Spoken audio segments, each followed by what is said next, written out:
నమస్కారం గురువుగారు. నమస్కారం అమ్మా. ముందుగా మీకు నూతన సంవత్సర శుభాకాంక్షలు. తప్పకుండా అమ్మా. మీకు కూడా అమ్మా. గురువుగారు 2026 ఈ కొత్త సంవత్సరంలో మీనరాశి వారికి ఎలా ఉండబోతుంది? తప్పకుండా అమ్మా. ఓం శ్రీ గురుభ్యో నమ. ఓం శ్రీ మాత్రే నమ.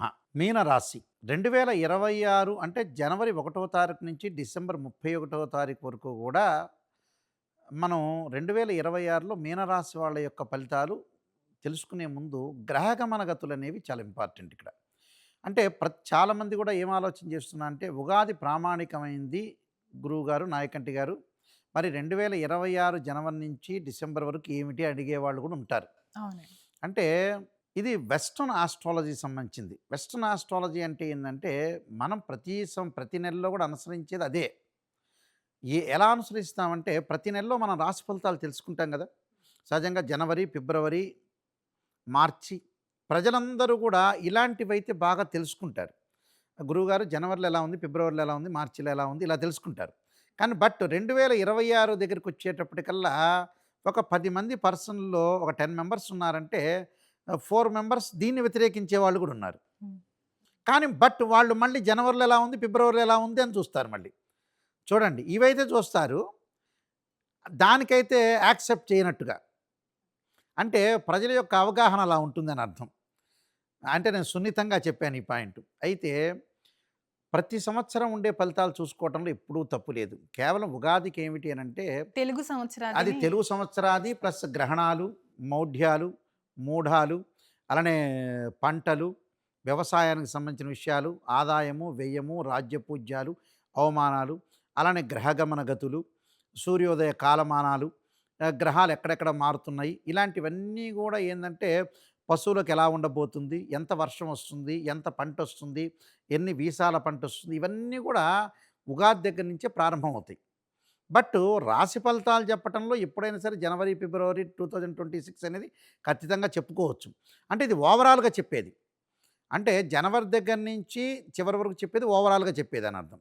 అందువల్ల ఇప్పుడు ప్రెజెంట్ ఈ 2026లో ఏ విధంగా ఉండబోతుంది? 2026లో గ్రహగమన గతుల విషయానికి మనం ముఖ్యంగా వస్తే, ఇక్కడ గురువు దేవగురువైన బృహస్పతి జనవరి 1 నుంచి మిథున రాశిలోనే ఉంటాడు. జనవరి 2వ తారీఖున దేవగురువైన బృహస్పతి ప్లానెట్ మనకి కర్కాటక రాశిలో సంచారం చేస్తాడు. అంటే మనకి వచ్చే జూన్ 2వ తారీఖు నుంచి మనకు అక్టోబర్ 31 వరకు కూడా కర్కాటకంలో ఉంటాడు.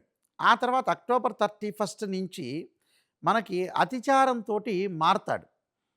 అతిచారము తోటి డిసెంబరు వచ్చే 18వ తారీఖు వరకు అతిచారంలో ఉంటాయి. అతిచారం అంటే ఏందంటే కర్కాటక రాశిలో ఉన్న సమయం కంటే తక్కువ సమయం కర్కాటక రాశిలో ఉండి సింహరాశిలో ముందుకు రావడాన్ని అతిచారం అంటారు. అంటే చిన్న సింపుల్ ఎగ్జాంపుల్ ఏందంటే అతి చేస్తారంటారు చూసారా? అంటే ఉన్న రోజుల కంటే ఎక్కువ రోజులు దానిలో ఉండకుండా ముందుకొచ్చేదాన్ని అతిచారం అంటారు. సింహరాశిలోకి సంచారం చేస్తారు అక్టోబర్ 31 నుంచి. అలానే డిసెంబర్ 18వ తారీఖు నుంచి మళ్ళీ ఏం చేస్తాడంటే వక్రస్థితిలోకి వెళ్తాడు. అదే సింహరాశిలో. అంటే కర్కాటక సింహరాశిలో తిరుగుతుంటాడు గురువు.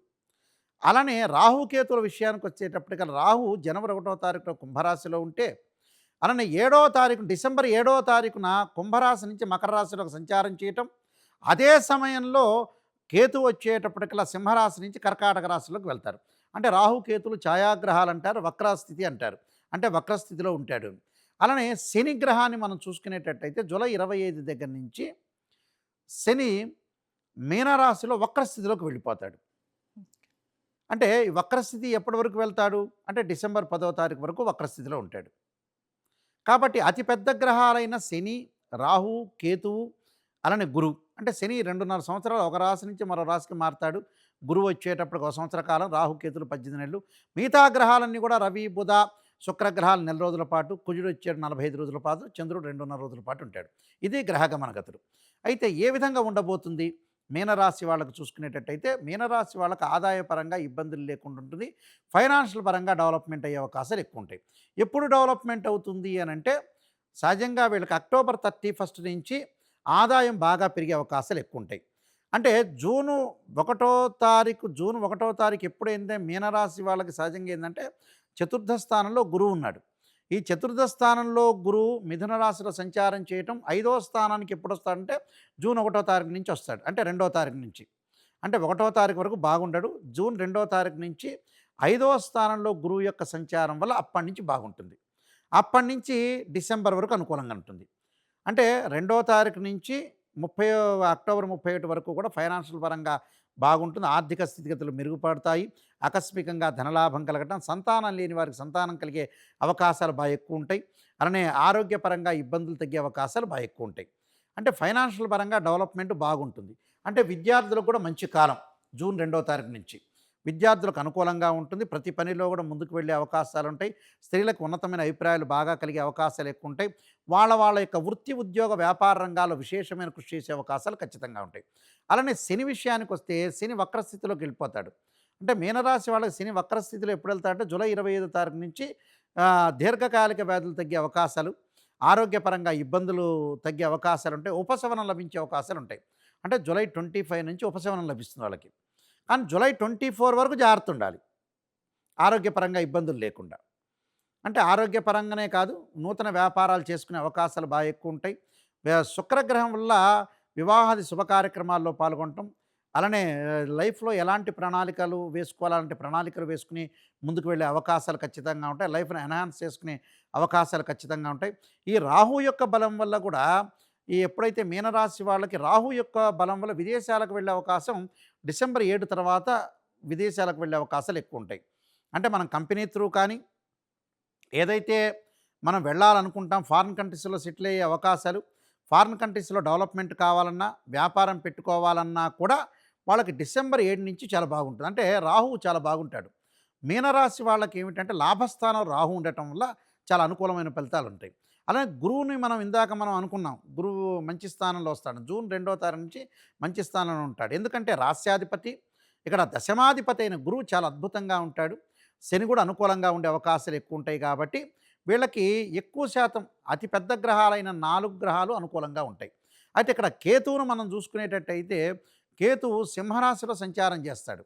అంటే 7వ తారీఖు వరకు కూడా మీనరాశి వాళ్ళకి షష్టమంలో కేతువు యొక్క ఫలితం వల్ల మంచి చేస్తాడు.